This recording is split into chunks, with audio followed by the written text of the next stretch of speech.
I did not know all of the things about Dick Gregory. And what I walked away with couple of things I'm going to talk about later. But the one thing I walked away with is that he was ahead of his time. So ahead of his time when we talk about civil rights and sacrifice, when we talk about diet and exercise and what we put into our body. Ahead of his time, when even with comedy. And I was watching him, and then I said, oh, that's where Dave Chappelle got that holding him. I was like, ooh, that's where he got that pacing from. We cannot ever remember or forget the people that came first. Right. So I'm gonna start with Christian. What got left out of this documentary?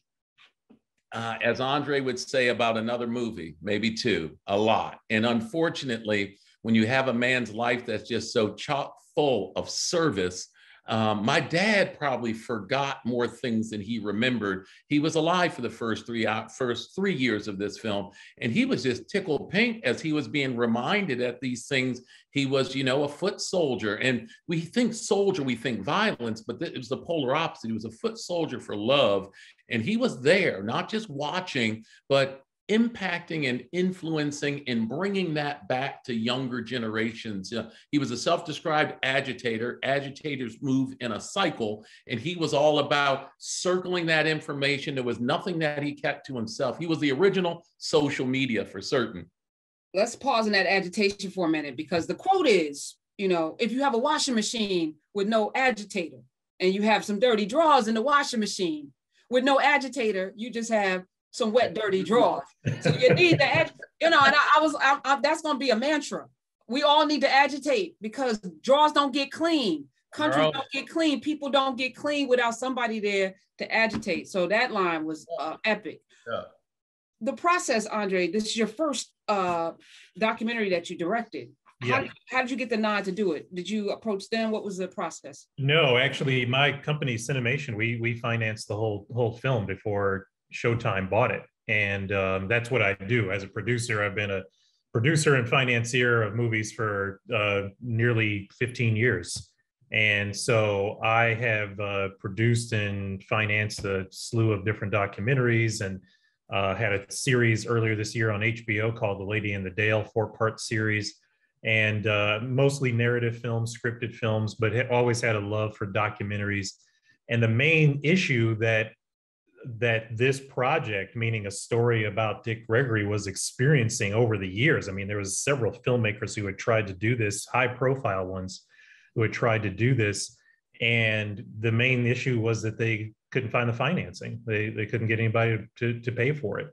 And then I also think there was kind of a confluence of the universe properly aligning with the opportunity that came about, because frankly, Dick Gregory, I don't think ever really wanted to see a movie about himself while he was still on planet Earth. He lived it, I mean, he was very integral in the process from the beginning for a good 2 to 3 years before he passed away. There was no question that we had his blessing. We had the gift of his son to kind of guide us in all of the behind the scenes things that we needed, and a lot of the family archives. But that was the main thing. And once I got a chance to meet him, I was like, I've got to make this movie myself. I've got to direct it myself. And that's exactly what I did. How many times did he curse you out? Oh, he cussed me out. How many times? Yeah, like, do we have one of those clickers, those counters that you count the head count of people? Like, that's what I was using. He had one of these counters, Christian would say, for every time he would thank God, for the life that he could live. And I definitely had one of those counters for every time he cussed me out, because it was plenty. The one time I got to sit with him, he actually changed my life in terms of how I see myself, because, I think I was coming from rushing somewhere, and I'm like, I'm tired, I'm hungry. And he was like, Christian, what comes after I am. You were raised in that household, right? And when he said, when you say I am, you're attributing that to God. Mm-hmm. And I never thought about it before. So thank you, Dick Gregory. How many gems and jewels? Because, when I'm watching you and I'm watching his story arc, and I'm watching him transform right before our eyes, because we get to see him, in the club, we get to see him with Jack Parr, we get to see him on Merv. We get to see this kind of drum beat. And he comes from this very soft-spoken, mellow person with the cigarette to this firebrand who will cuss you out 15 times. Right. And, Christian, you lived this. And part of it, the story in my dad's life, it really depicts aging in the life cycle, because he was always, anyone who knew, like you did, Dick Gregory, he could always sidebar with you and be that person, even when he was that smooth operator on stage. My dad was very close with Michael Jackson, and he would always say, when Mike calls with the bass in his voice, I know he's calling for business. Most of these people have personas. And so Dick Gregory, but as he got older, he lost that ability, like most people do, to insulate it. And, limelight gets heavy. And his had gotten quite heavy, 60 plus years with a camera and a mic in his face. Part of the challenge for Andre and the rest of our team was, we had an embarrassment of riches. There was just so much there. For me, it was just a modern marvel to watch all of it come together in 110 amazing minutes. And this, Karen, a 5-minute conversation with Dick Gregory felt like an hour. So the film feels like days as you're watching it. And so many people, since it's streamed, are just watching it multiple times. Just watching it over and over again. Yeah. Awesome. I mean, you get so, and I guess this is a testament to Andre's brilliance, that every cycle of this documentary, it unfolds into the next, into the next, into the next. There is a drum beat that leads to the crescendo at the end, even that last line. It just brings it all together. Yeah. Like, ooh, this is good. I watch a lot of television and I read a lot of books. And I read Nigger when I got a chance to work with him. And you've captured something. I was heartbroken though. That house that your mom, who you look just like, by the way, Christian, that you are your mother's son. Yes, beautiful. The skin. I mean, y'all, that diet must have really helped. That's the protocols. That's the protocols. She's sitting in front of this lake, a beautiful lake that you grew up in, this lake house that no longer belongs to you. That broke my heart, because the 10 of you being raised in nature, your dad wanting, your sister talking about, how he wanted y'all to run so you could feel the vibration of the ground. And I was like, what was that? What was that to be in Massachusetts, in this foreign space coming from Chicago? I mean, the farm itself was 300 acres. There was another 1,000 acres that was deeded to it, and a 3,000-acre state forest. So yes, I had 9 siblings, but we wanted to get lost and got tired of each other. We had our own 5-on-5 for basketball, and then we had plenty of space to just, for some get out of my face time. So it was magical. I mean, it was a nucleus of protection and love. My dad would come home after being on the road, and we'd all line up like Coming to America, the King's home, and we'd be happy to see him. Tragically, like you learned in my dad's book, he had his teeth kicked out when he was 14. So for his whole life, he had false teeth. He would take his teeth out, make a couple mummy moans, and we'd run out 3 a.m. in the morning. We're out in the woods hiding. He'd be in the house sound asleep with his teeth in a jar next to him. And so it was just always something. Quality versus quantity. The quality of time when he was home was just profound.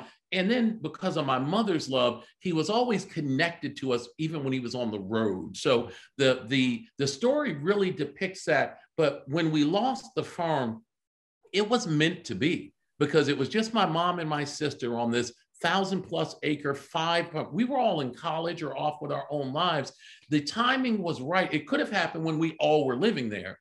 And my mom moved into the city, and she's been so happy ever since. My dad always says the universe is in full control, universal law and order. We still have a relationship. I went back to the current property owners and signed an agreement with them that the Gregory family and Gregory Estate nonprofit will be part of that in perpetuity. So there's still Gregory consent and involvement there. And they were just so happy, because they loved the man, and they felt it was something that was right, because so much of the storytelling there was about the time the Gregorys lived there. They opened it up to Andre when he filmed and shot the segments there. So yeah. My mom, we love the memories. It's a spiritual place for us now, but physically it is so far off the grid for my mom at 84. before, it'd be difficult for her to be there. So it happened for a reason. A wonderful place, though. I mean, it's just to piggyback off of it.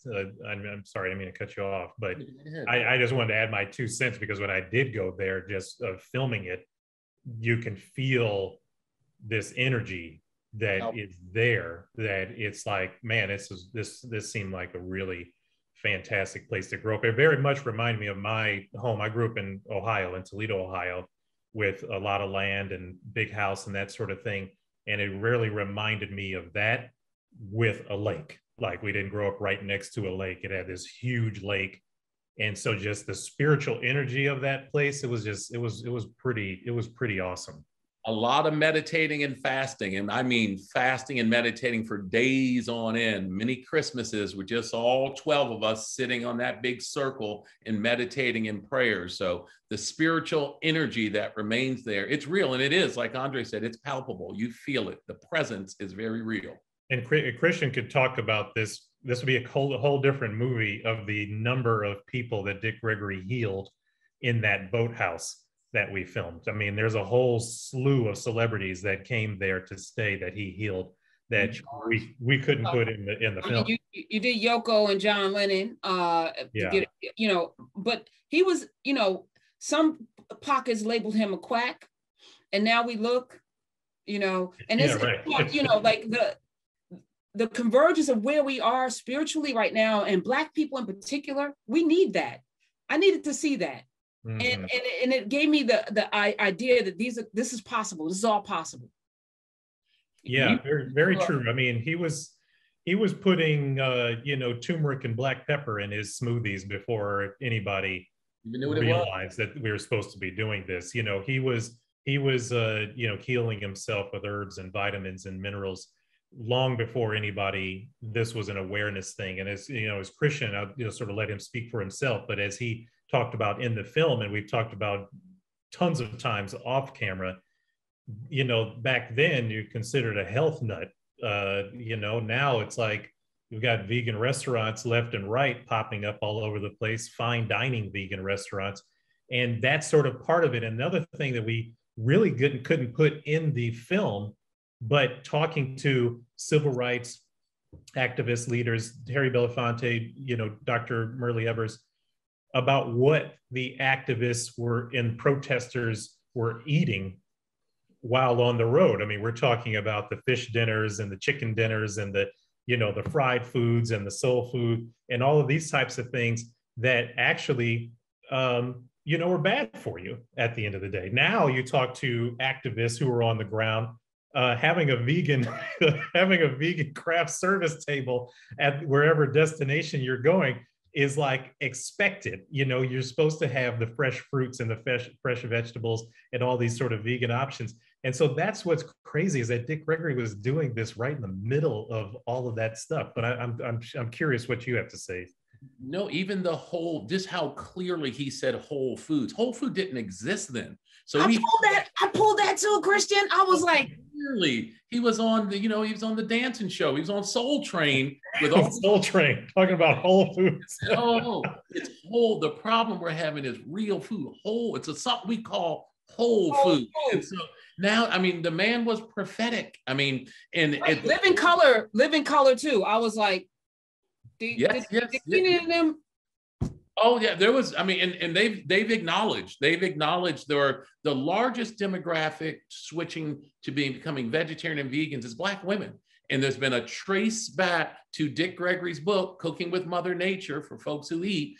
Dick Gregory's Natural Diet for Cooking with Mother Nature for those who eat has been a major player in shifting people's consciousness into being mindful about what we consume and what we put in our bodies. And the beauty of it, that stems from the nonviolent civil rights movement. He became a vegan and vegetarian because he was trained not to kill in the movement. He said, well, wait a minute, if I'm not going to kill people who hate me, I'm going to give the same luxury and afford the same rights to other living things. And it's a beautiful, beautiful story to see it all play out in all its beautiful splendor of this man metamorphing right before your eyes and constantly having that same beauty and lovability. It just is a special thing to be part of this documentary.